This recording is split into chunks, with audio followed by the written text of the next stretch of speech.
Vous savez, le diable vous combat, mes frères, mes sœurs, tout en vous saluant. Soyez bénis, vous qui me suivez, à cause de votre étoile. Est-ce que vous savez que vous avez une étoile?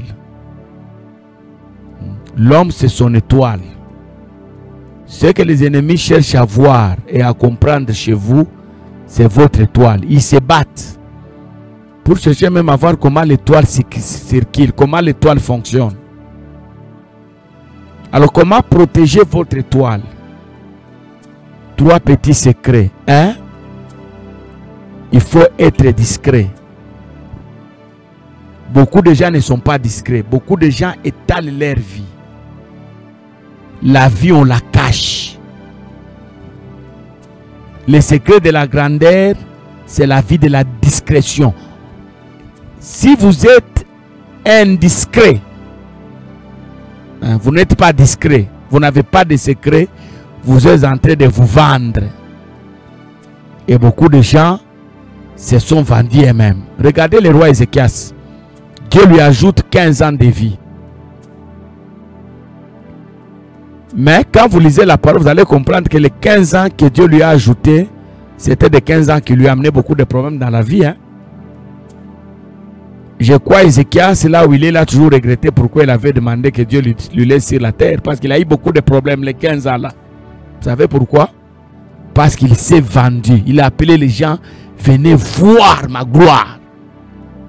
Venez voir ce que je possède. Beaucoup de gens sont indiscrets. Ils ne savent pas mener une vie cachée. Les gens publient même ce qu'ils ne peuvent pas publier sur les réseaux sociaux. Dans la vie, il faut faire des choses aussi dans les secrets. Il y a certaines choses que les gens découvrent seulement que tu as fait. Deuxième conseil. La vie de la grandeur demande une vie de discipline. Dans la vie, il faut être discipliné. Celui qui est discipliné, il ne va pas n'importe où. Il ne s'attache pas à n'importe qui. Il ne parle pas de n'importe quelle manière. Je reprends. La vie de la grandeur, c'est la vie de la discipline. Celui qui est discipliné, il ne parle pas n'importe où. Dieu t'appelle à devenir grand. Est-ce que l'autorité va n'importe où? Si l'autorité part partout, alors ça devient un problème.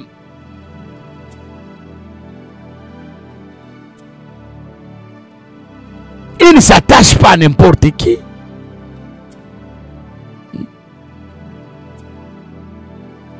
Tu as combien d'amis? Combien? La Bible dit, celui qui a beaucoup d'amis, il les a pour son propre malheur. Maintenant, je te pose la question, toi, tu as combien d'amis? Si un ami représente 1000 problèmes, toi, tu as 10. Donc, tu as 10 000 problèmes.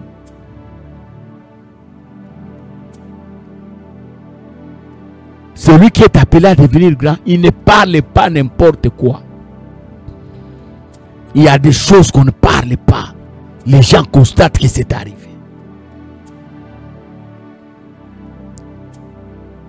Vous savez, l'année 2024, c'est une année des espoirs pour les gens qui se contrôlent, les gens qui ne parlent pas n'importe qui et n'importe quoi, les gens qui ne s'attachent pas à n'importe qui.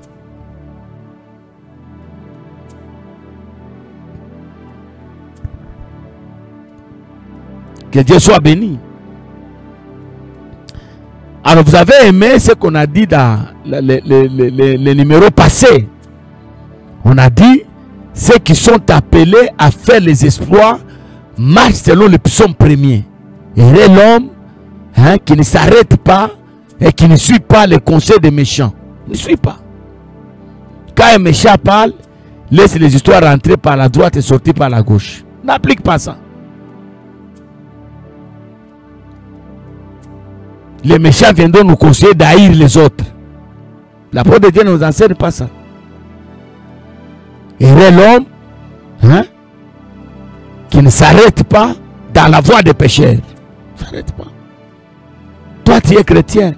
mais tu continues à marcher avec les ivrognes, les gens qui fument, les gens qui découchent, hein? Les gens qui sortent de leur bouche des insanités. Non, la Bible dit heureux l'homme qui ne s'arrête pas dans la voie des pécheurs. Et toi, heureux l'homme qui ne s'assoit pas en compagnie des moqueurs. S'ils sont là, c'est médire les autres, c'est semer la division. Toi, tu es chrétien, tu dois méditer la parole chaque jour. Et aujourd'hui, dans ces numéros, si vous voulez les exploits, vous devez être guidé par le psaume 119, verset 105. Si vous voulez les exploits. Vous savez que Dieu a tout prévu. La Bible, c'est un livre qui renferme les esclats de la réussite. Ne cherchez pas la réussite ailleurs, cherchez la réussite dans les Saintes Écritures. C'est pourquoi on appelle ça Saintes Écritures. Écoutez ce que la Bible dit. Hein? Le psaume 119, verset 5. Ta parole est une lampe à mes pieds et une lumière sur mon sentier. Comment je vais échouer? Moi, je suis guidé par ta parole. Comment je vais échouer? Je suis éclairé par ta parole. Tout ce que je fais, je suis guidé par ta parole.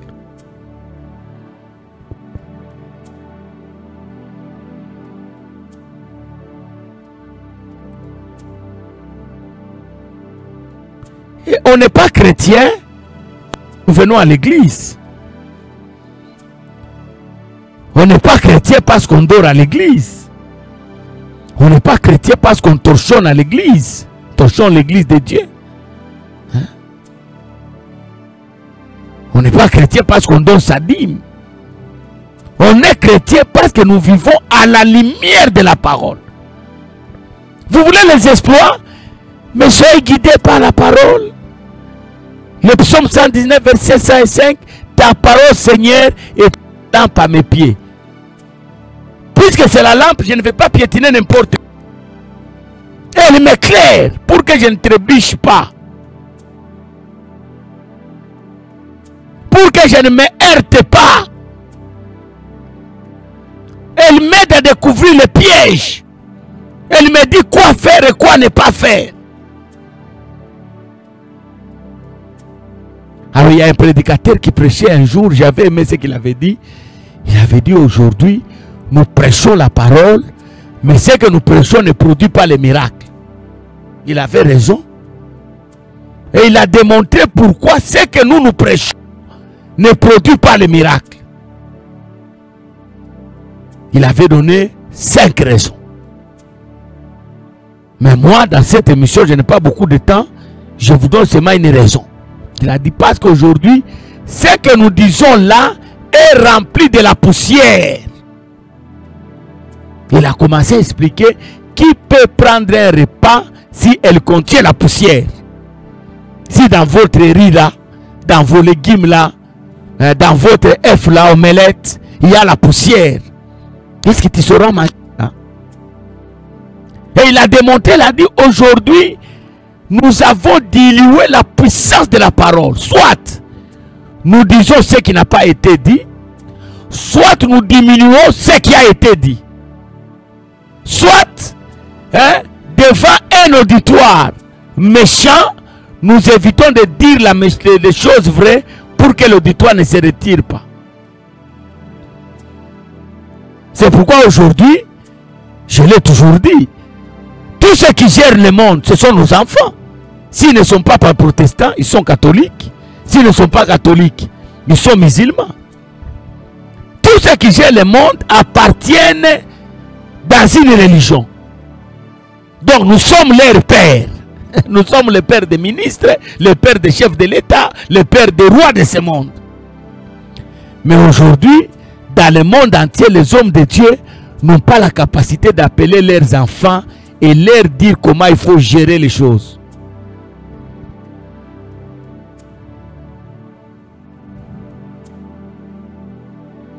La plupart des présidents dans le monde sont des catholiques. La plupart. La plupart. Mais avec la guerre en Ukraine, j'ai vu le pape demander qu'il y ait négociation entre l'Ukraine et la Russie. Il y a des présidents catholiques qui ont dit pas question. Ils ont refusé ce que le pape a dit.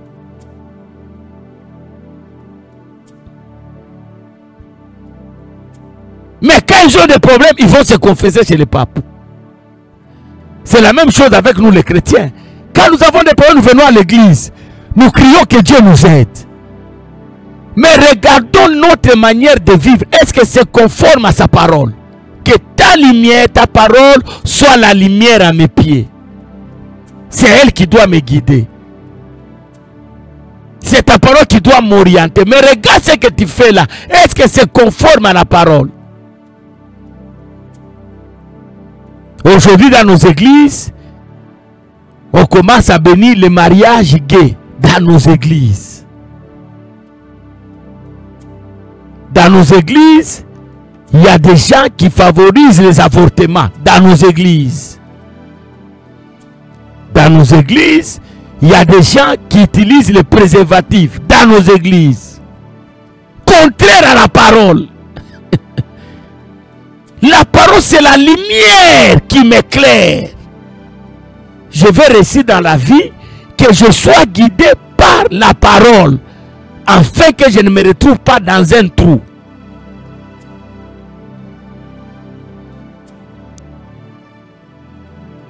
Regarde comment nous vivons dans nos familles, avec nos maris, avec nos femmes. Comment nous vivons dans nos fiançailles. Comment nous gérons la chose publique. Nous qui s'appelons chrétiens. La parole ne nous guide pas. Ne nous oriente pas. Je crois que ce message a aidé quelqu'un. L'année 2024, une année des espoirs. Mais pour vivre les espoirs, les choses sont simples. Que la parole de Dieu, le psaume 119, verset 5, te guide. Tout simplement ça. Il n'y a pas de magie. Il n'y a pas de magie. Nous les chrétiens, nous n'avons pas d'effort à faire. Si ce n'est marcher selon la parole et chaque fois se référer à Dieu. Pointré. Le Saint-Esprit à nous ne permettra pas que nous puissions échouer. Que Dieu nous bénisse. N'oubliez pas de partager les liens. N'oubliez pas de faire un commentaire. N'oubliez pas d'aimer. Et n'oubliez pas, ne ratez pas les prochains numéros. Que Dieu nous bénisse.